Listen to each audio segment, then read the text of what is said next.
This is Martin Harris from Harris Fiduciary Services. Welcome to the first of our videos, a lightning tour of Fiduciary Accountings. Hope you find this informative. Let's dive in, shall we?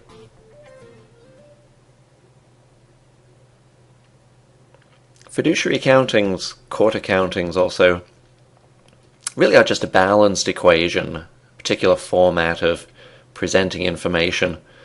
The balanced equation being what you start off with plus what comes in, total charges, equals what you have on hand at the end of the accounting period, plus what's gone out, total credits, charges being what you're charged with, credits being what you're credited with. It's information presented just in a variety of schedules. Assets on hand at the beginning of the period, we just saw cash receipts, typical cash receipts, pensions, social security, dividends, interest, sorted by categories, with dates, with sufficient descriptions that somebody reviewing the accounting, reading the accounting, can get a sense that everything they'd be expecting to see in the accounting is there. Gains on sales, disbursements again with plenty of descriptions, service dates, account numbers, sorted well so that again somebody can get a sense of the whole picture here and the appropriateness of transactions, that any inappropriate transactions will stand out. Some transactions might warrant more descriptions than others, payments to attorneys, legal fees, larger transactions like nursing home payments, home care, again with sufficient notations, descriptions, service dates, periods that a payment covers, other disbursements paid out, payments to other trusts, disbursements to a conservatee, for example, and then we have a schedule of assets on hand at the end of the accounting period, with a reconciliation to a particular bank account at the end of the period, another schedule of fair market value at the beginning of the period, and fair market value at the end of the period. An important thing to bear in mind with accountings is the difference between a carry value and a market value. A carry value is a fixed number that keeps the accounting balancing for non-cash items. Market value, on the other hand, is the changing market value.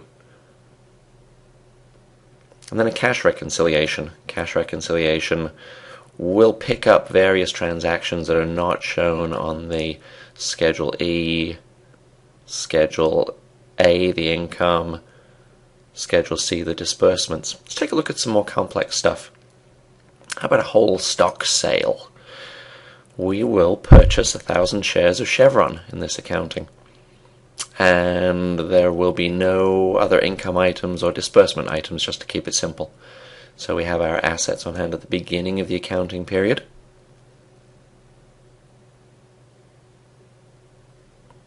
Also be assets on hand at the end of the prior period if there is one, or it could be an inventory and appraisal. And here we have the sale. We sold 1,000 shares of Chevron. The carry value of those shares was $25,300.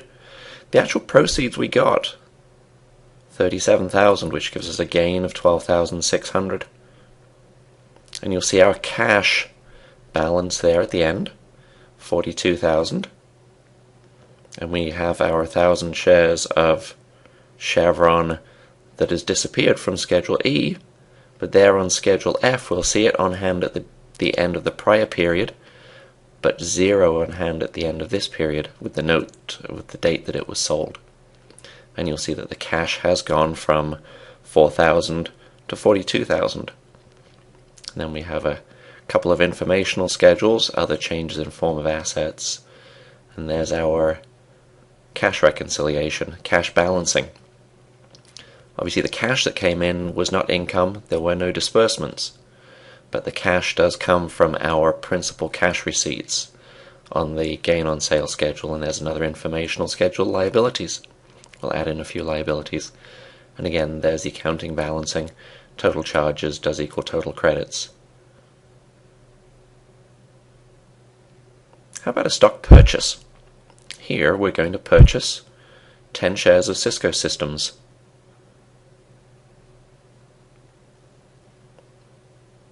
Again, we won't have any income items. On this one, though, we'll have a disbursement item. It'll be a charge related to the purchase of the Cisco shares. If you look at the assets on hand at the end of the prior accounting period, we have no Cisco shares. Again, no income, no gains. There, the Schedule C, the cash disbursement. It's a charge related to the purchase, $25 charge from the brokerage company. And there now on Schedule E, the assets on hand at the end, we have our 10 shares of Cisco. The carry value, the cost, in this case will be the cost basis. The carry value is $450.36. There on Schedule F, we started with 0. We didn't have it. We've put a note in to show that we didn't have it at the beginning, but there will be added in there at the end of an accounting a fresh column of market values at the end of the accounting period, and there is the purchase amount of $450.36 in the Schedule G1, assets purchased during the accounting period. That is the $436, the net purchase cost of those shares. The actual gross cost would be $475.36, but you'll see that the top half and the bottom half are the cash reconciliation balance. And again, we have a few liabilities in there. Back up to the top, and again, the accounting balances, total charges equals total credits. How about a partial stock sale?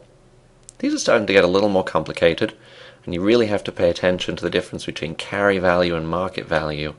The carry value fixes a non-cash item in time for us to deal with. How do we keep the accounting balancing? In these accountings, we don't recognize unrealized gains, unrecognized gains, unrealized losses that a CPA would recognize.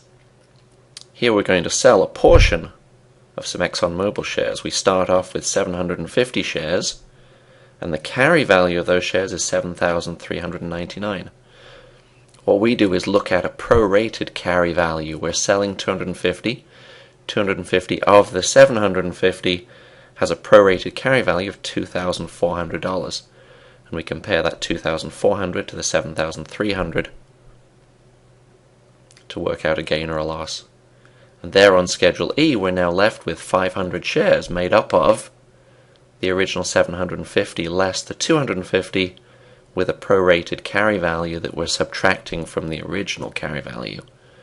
And again, the market values of these holdings would all be added in at the end of the accounting from the brokerage account statement, or you can do research on Yahoo Finance.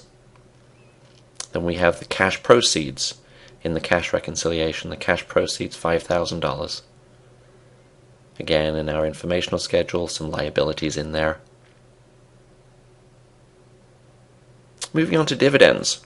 Two different types of dividends, cash dividends and reinvested dividends. Cash dividends, we're actually getting cash, just like into a bank, getting interest. Here on this accounting, we're going to get a dividend of $26.37 from our holding of 75 shares of AT&T.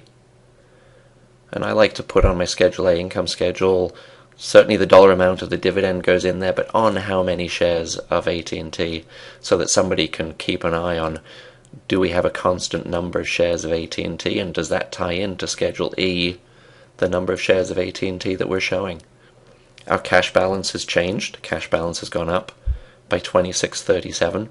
The accounting still balances. Total charges equals total credits. And this doesn't matter whether it's a bank account that we're looking at or a brokerage account that we're looking at. It's still a cash pot holding of cash coming in from dividends. In this case, a securities account. The cash has gone up in that securities account. There similarly we have a few liabilities.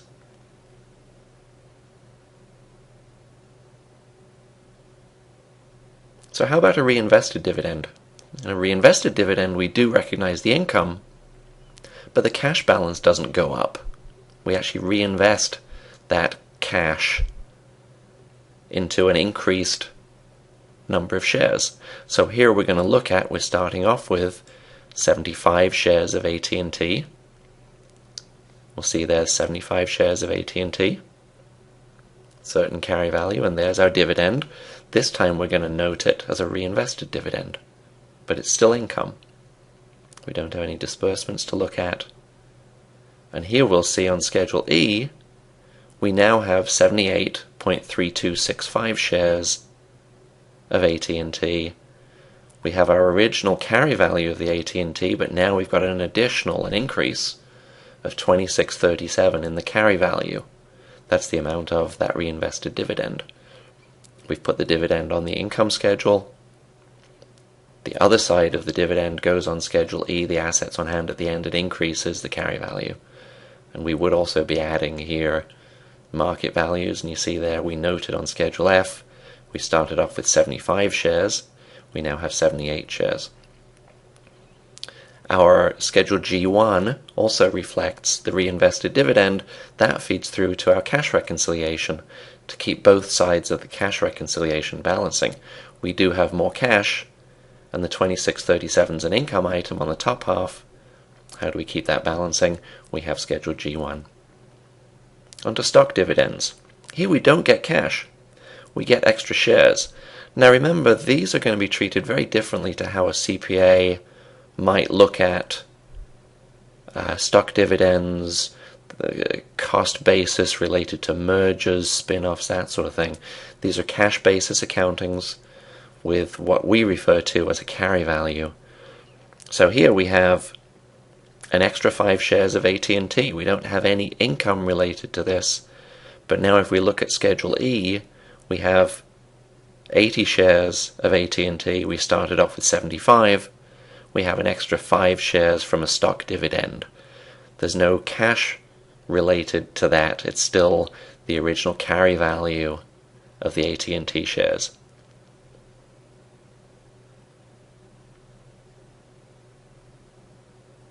How about stock mergers?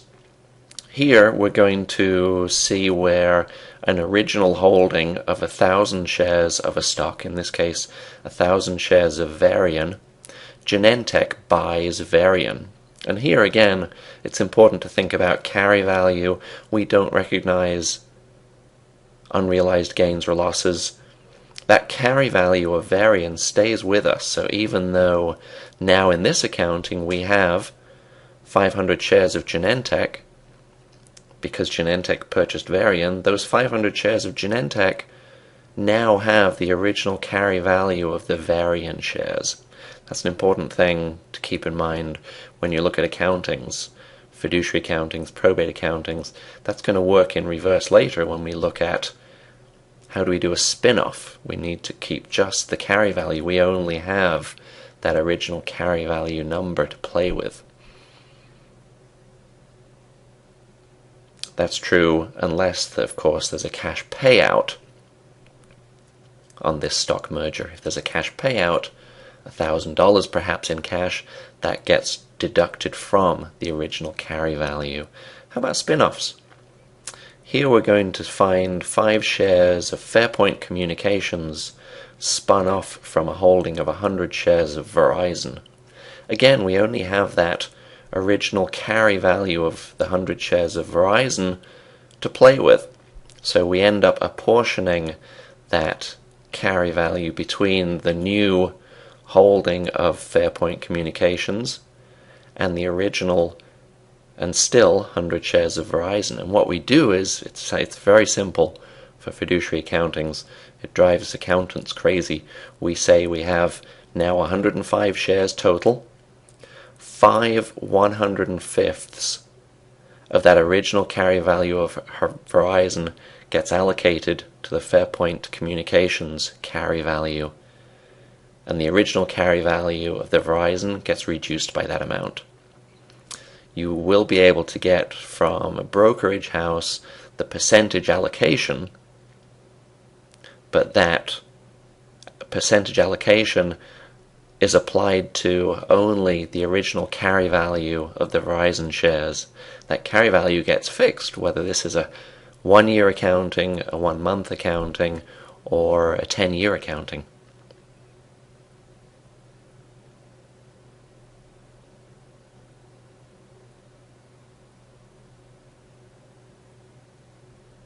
Again, that is one of the important things to keep in mind with fiduciary accountings, court accountings, trust accountings.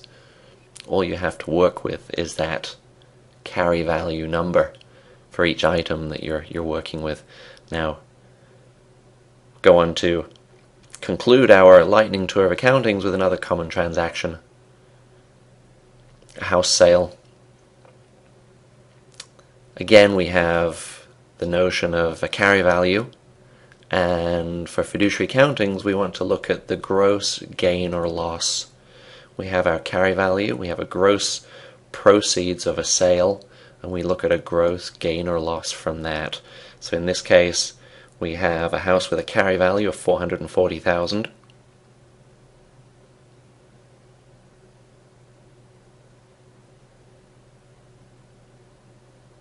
We have a couple of cash receipts in there, advances from a reverse mortgage. Those would be cash receipts for the purposes of an accounting like this. So here we have $440,000 as our carry value. Gross sales proceeds $625,000 for a gain of $185,000. And then all the disbursements from the seller's final closing statement from the title company will go on the disbursement schedule. You'll obviously have a net dollar amount that you get. Here in this case, $211,996.18 was our net, and that's now in the bank. The net proceeds would also get reflected on the other changes in form of asset schedule, just to show informationally. But here we've gone from a house with a market value at the beginning of the period with a real number. For Schedule F, it stays on that schedule, but it's now down to 0, whereas Schedule E, it disappears from that schedule. Schedule E is your assets on hand at the end of any fixed time period. It's a snapshot, whereas Schedule F really is a picture of what happened over time. So here informationally is our $211,000. And finally, here's our cash reconciliation, balancing. We have the cash from the sale, and then there's our liability schedule. I hope you found this interesting. The devil's in the details with court accountings, fiduciary accountings. What I haven't mentioned in this is trust accountings, where we split income and principal. That's something that we'll be looking at in the next accounting. Feel free to check out our website. If you have any questions, feel free to give us a call. Happy accounting.